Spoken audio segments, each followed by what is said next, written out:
അസ്സലാമലൈക്കും. ഞാനിപ്പോൾ നിൽക്കുന്നത് കളർ പാവാട മജ്‌ലിസിലാണ് ഞാൻ നിൽക്കുന്നത്. എന്ന് വെച്ചിട്ടുണ്ടെങ്കിൽ എൻ്റെ ഒരു അനുഭവം ഞാൻ പറയാം.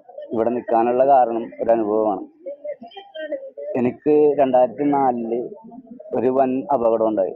ഞാൻ ലൈനിൽ കോൺട്രാക്ട് ബേസിൽ ഞാൻ വർക്ക് ചെയ്യുന്ന ഒരു വ്യക്തിയായിരുന്നു അന്ന്. ആ സമയത്ത് എനിക്ക് ലൈനിൽ നിന്ന് ഷോക്ക് അടിക്കുകയും വൻ അപകടമായിരുന്നത്.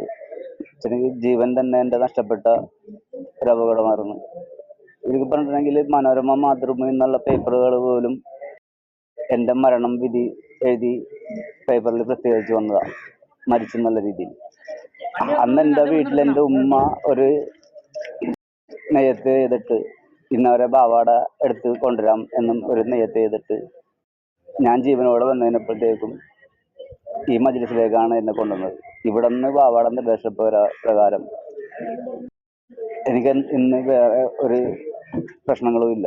അന്ന് എൻ്റെ മൂക്കിൽ നിന്നും ബ്ലഡും കാര്യങ്ങളൊക്കെ വന്നിട്ടുണ്ടെന്ന് വെച്ചാൽ ഇതൊന്നും നീ പേടിക്കണ്ട, ഇതെല്ലാം മാറും, ഇവിടുത്തെ ബർക്കത്തുകൊണ്ട് മാറിക്കോളും എന്ന് പറഞ്ഞ്. അതേപോലെ ഞാൻ അക്ഷരം പ്രതി അത് കേൾക്കുകയും എനിക്ക് ഇന്ന് അതിന് ഒരു ബുദ്ധിമുട്ടുകളും തടസ്സങ്ങളും എനിക്ക് ഉണ്ടായിട്ടില്ല.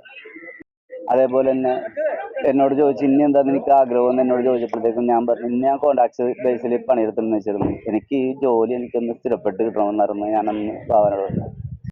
തീർച്ചയായിട്ടും എൻ്റെ ദുആ ഉണ്ടാവും, എൻ്റെ ബർക്കത്തുണ്ടാവും എന്ന് പറഞ്ഞ് അതേപോലെ തന്നെ ഞാൻ ആമീൻ പറഞ്ഞ് അതേപോലെ തന്നെ എനിക്ക് ആ ജോലി എനിക്ക് സ്ഥിരപ്പെട്ട് കിട്ടുകയും ഇന്ന് എൻ്റെ ജീവിതം റാഹത്താണ്, അൽഹംദുലില്ലാഹ് ഹൈറാണ്. അതുകൊണ്ട് ഈ മജ്‌ലിസിൽ വർഷങ്ങളായിട്ട് ഞാൻ വരുന്നുണ്ട്.